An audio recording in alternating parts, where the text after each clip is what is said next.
So you know about the first law, you know how to find work, and you know you're supposed to be able to find specific internal energy. But how do you do it? Thanks for coming back to thermodynamics. Today, we're going to give some examples on how to use linear interpolation to find specific internal energy for water in different phases. This is Lecture 7, Thermodynamic Properties of a Pure Substance, or Stuck in the Middle with You. So we know we have the first law, and if we can make some assumptions about the relative size of the change in specific internal energy versus the change in kinetic and potential energies, then we can get that the change in the internal energy, U2 minus U1, is equal to the heat transfer minus the work. We know that work is the integral of P dV, and we know that delta U is M times the change in specific internal energy. And if we could find that change in specific internal energy, we could use it to find how much heat was transferred into or out of our system. So how do we find the change in specific internal energy? Well, last class, we talked about how we can use thermodynamic tables to do this. Today, I'm going to give you some examples on linear interpolation. But before we do that, just a brief recap. This is what a vapor dome looks like, and we know that if we're trying to find specific internal energy, we need to know whether, if we're talking about water or any other material that's changing phase, we need to know whether or not it's a subcooled liquid, where we'd find on table A5, a superheated vapor on table A4, or some two-phase mixture in A2 or A3. Note that these table numbers are for water only. Other materials like refrigerants can be found on different tables in the textbook. So first we're going to look at how we use interpolation to do single-phase fluids. So here we did a problem last class where we said, okay, well, what if we want to find the specific internal energy of superheated water at 10 megapascals and 400 degrees Celsius? So we looked through table A4 and we found the subtable with the correct pressure, in this case 10 megapascals or 100 bar. Then we found the row on that table that corresponded to the temperature we were looking at, 400 degrees, and then we can record all the different properties of that fluid. Because once we know two independent intensive properties, and for superheated vapor, pressure and temperature are independent, then we know all of the properties of the fluid at that state. But what happens if we want a pressure or a temperature that's not given to us on the tables? In this case, what we do is that even though it's a nonlinear function with whatever property we're looking at, we pretend that it's linear between the points that we know to get an estimate for the properties of the material. Last class, I talked about how when it's not quality we're talking about, I want to find the percentage of the range that I've gone, in this case in terms of temperature, between the values on my table. And I'll find this fraction A. And once I know A, if I've gone a certain percentage in my temperature range, I have to have gone the same percentage in my specific internal energy range if it's linear between these 2 points. So A is the same for temperature and for specific internal energy. So let's do an example. First, we have linear interpolation to find specific internal energy of water at pressure is equal to 1 bar and temperature is equal to 410 degrees Celsius. Now, part of the trick of these kind of problems is figuring out what phase we're at with our water. So remember, we talked about our 3 big questions for the first law, and one of them is what's in our system. So here in our system, we have water, but when the answer is water, there's always this second question of what's the phase of the water. So in this case, we're choosing between two-phase mixtures, subcooled liquids, or superheated vapors. So now, because I live on Earth, where the pressure is usually right around 1 bar, I know that water boils at this pressure at around 100 degrees Celsius. So that means that my temperature, when it's 410 degrees Celsius, suggests that we'll be superheated vapor. So I looked here on table A4. And in A4, I have options for the pressures. So I have one pressure that's 0.7 bar and one pressure that's 1 bar. But the pressure that this problem asked me about is 1 bar. So I know I'm going to look here at this table on the right. I'm looking for specific internal energy. So that's this column here. And I know that my temperature is 410 degrees Celsius. Now, there's no rho for 410 degrees Celsius. I know that it's in between 400 and 440. So that means my specific internal energy must be between 2,968 and 3,032.6. So how do I find where we're at?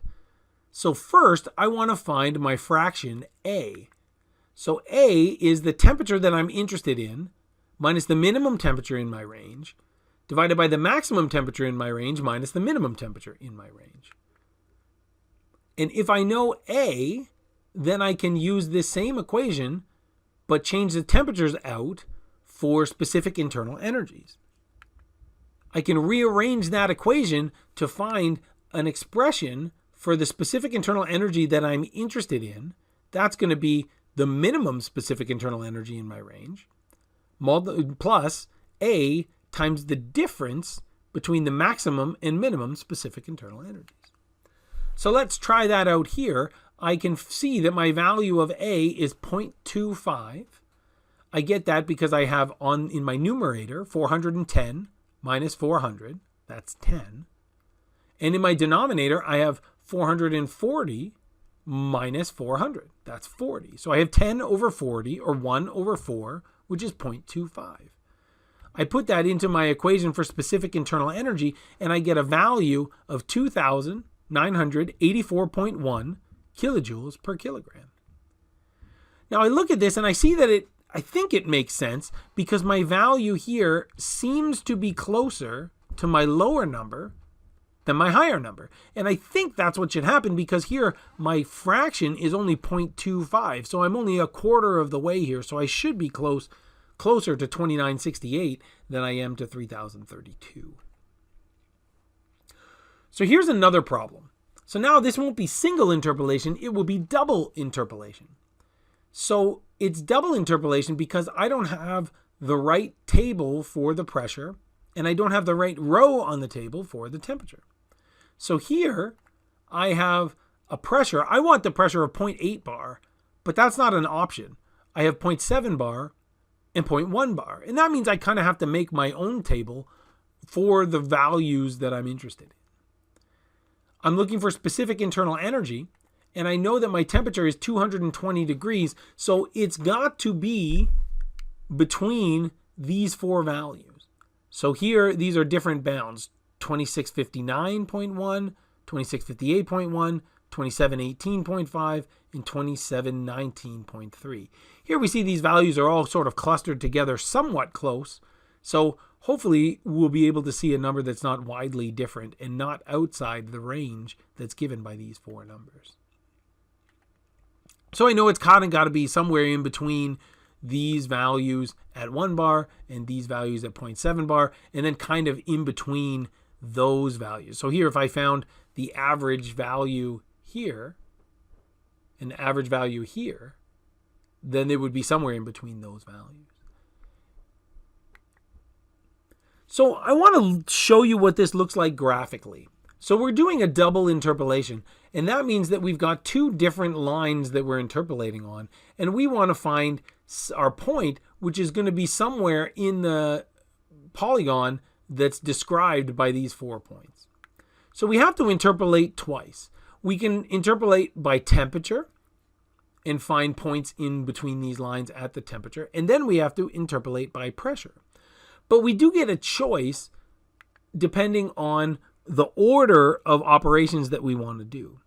Now, in this particular case, I would interpolate by temperature first, because here, as I interpolate from temperature, I need this fraction A. And in this problem, my value for A is 0.5. So I can use that value and quickly do the interpolation for both of these lines with temperature. If your interpolation factor is 0.5, then really what we're doing is we're just taking the average of these two numbers. And I can do that pretty quickly on my calculator. And then I have to find my second interpolation factor, my interpolation factor for pressure, and that's 1/3 in this case. So then I would interpolate between my two open red circles to find my closed red circle, and that's going to be the value that I use. Now in this case, I would do temperature first, but I could choose to do pressure first as well.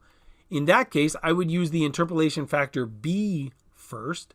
I would interpolate with pressure in both numbers, and I would find these two open red circles. And then I would interpolate with temperature in between the two to find the closed red circle. Notice that the final point is at the same place both ways, so it doesn't matter which path you choose, you'll get the same answer.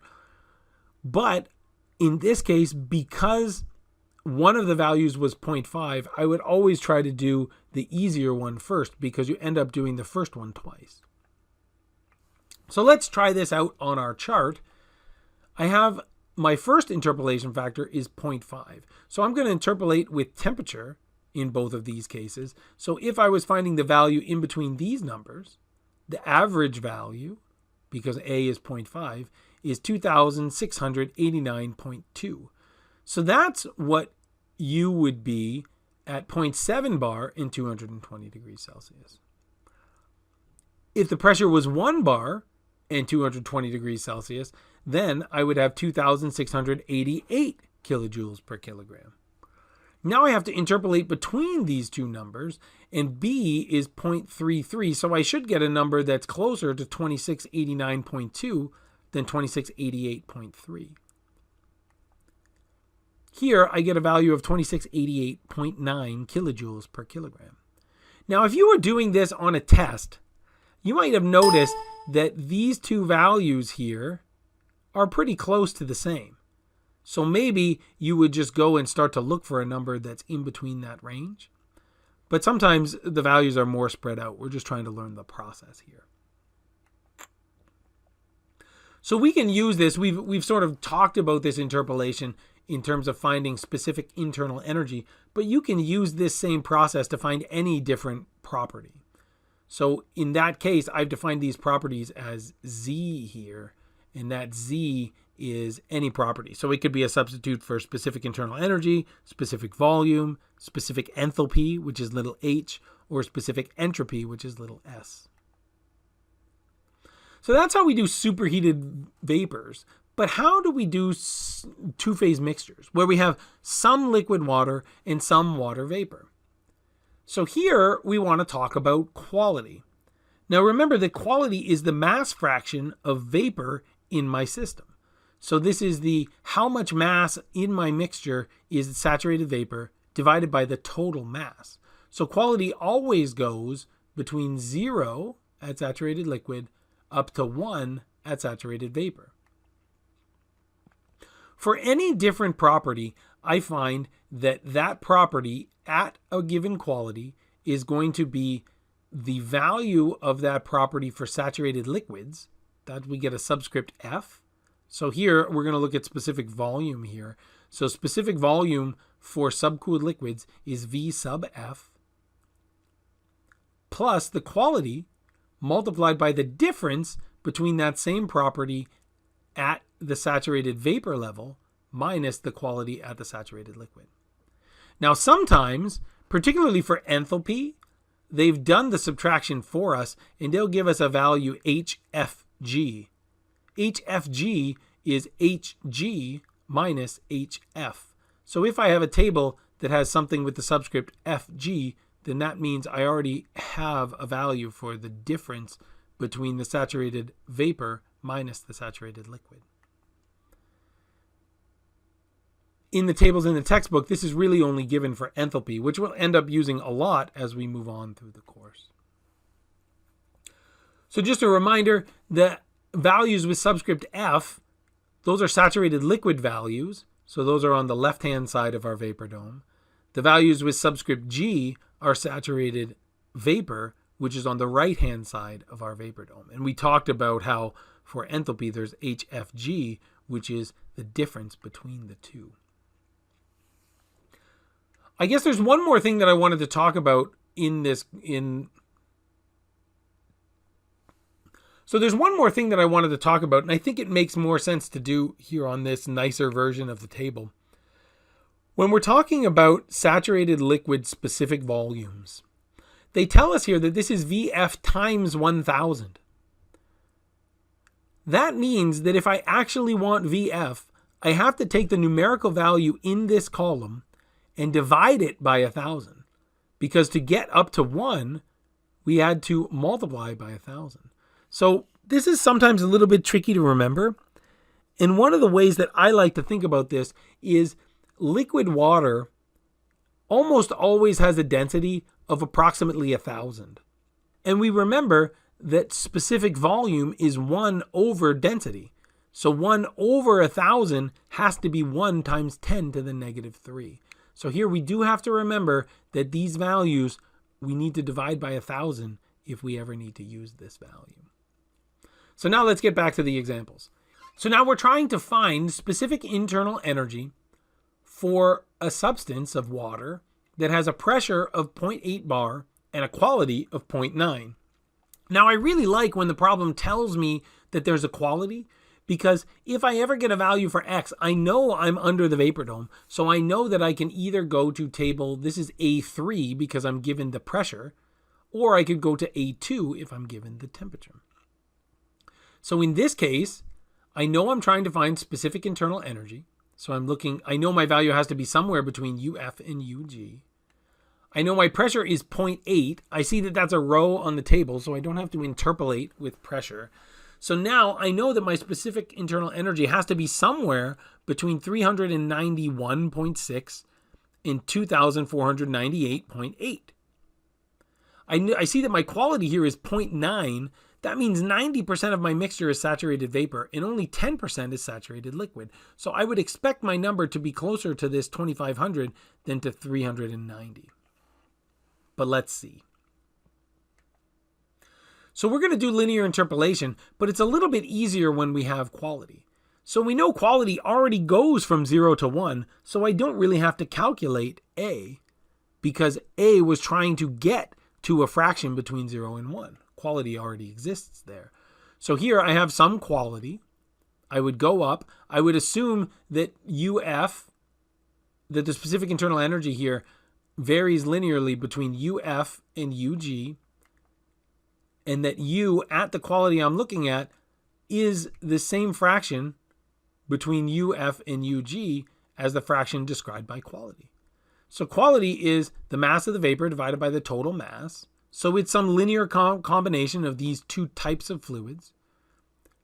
We can get the same equation we've been seeing for A, but now it's for X. And I can rearrange that to find U at a given quality is equal to UF plus my quality multiplied by the difference between UG and UF. This doesn't just work for specific internal energy. I could do this for any property that I put on my vertical axis. So let's see where we are. I know my quality is 0.9.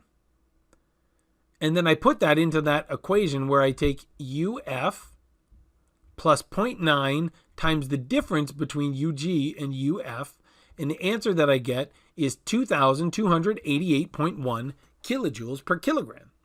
Now, I think this kind of makes sense because, well, first, the units are right, so I'm reading it off the right part of the table. And second, my number is closer to 2,500 than it is to 392. So I feel pretty good about this answer. Here's another example, but instead of given temperature, we're given pressure. Now, remember, if we're under the vapor dome, temperature and pressure are dependent. So if we know that we have some quality, that means we have some mixture of two phases. So here, I'm at 100 degrees. I know if I'm boiling at 100 degrees, the pressure has to be 1.014 bar, which is atmospheric pressure. Again, I'm trying to find specific internal energy, so this is the part of the table that I'm interested in. I know that my temperature is 100 degrees. My quality is 0.25, so I'm going to be somewhere between 418.9 and 2506.5. But because my quality is 0.25, that means 2/3 of my mixture is saturated liquid. So I'd expect the value to be closer to 420 than to 2500. Again, we have this linear change in specific internal energy as quality runs from 0 to 1. I don't have to find my interpolation factor because quality basically is an interpolation factor, and I can use it to find specific internal energy. So here, this is the equation that I use to define x if I knew u of x, but instead I'm trying to find u of x as a function of x. So I'm going to take the specific internal energy of the saturated liquid plus x times the difference between the specific internal energies of the vapor minus the liquid. Again, my quality is 0.25, and I get 940.83. So again, this is sort of what I expected in that it's closer to 420 than it is to 2500. So again, I feel pretty good about this answer. Now, this is a little bit trickier. Here we're asked to find the specific internal energy for a problem where we're given the temperature and the specific volume. Now, because I'm not given quality, I don't know exactly where this is going to be. I don't know if this is a subcooled liquid, a superheated vapor, or a two-phase mixture.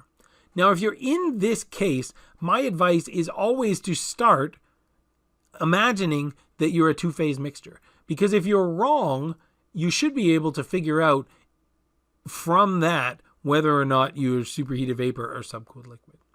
So we're trying to find specific internal energy, but we're given specific volume.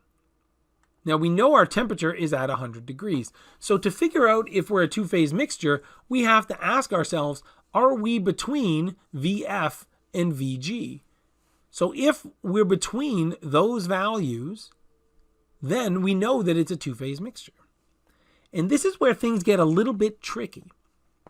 Because at first glance, it looks like we're not in between these values. Because, I might not be a mathematician, but I know that 0.9 is less than 1.04. Now, the problem is that the value of VF is not 1.04. That's VF times 1,000. So to get to VF, I have to take this value, 1.04, and divide by 1,000. So this is basically 1 over 1,000. And again, I may only be an engineer, but I know that 0.9 is in between 1 over 1,000 and 1.67. So here we know we're in the right range. We know we have a two-phase mixture. And if I have a two-phase mixture, then I want to find quality, and then I'm going to use quality to find specific internal energy.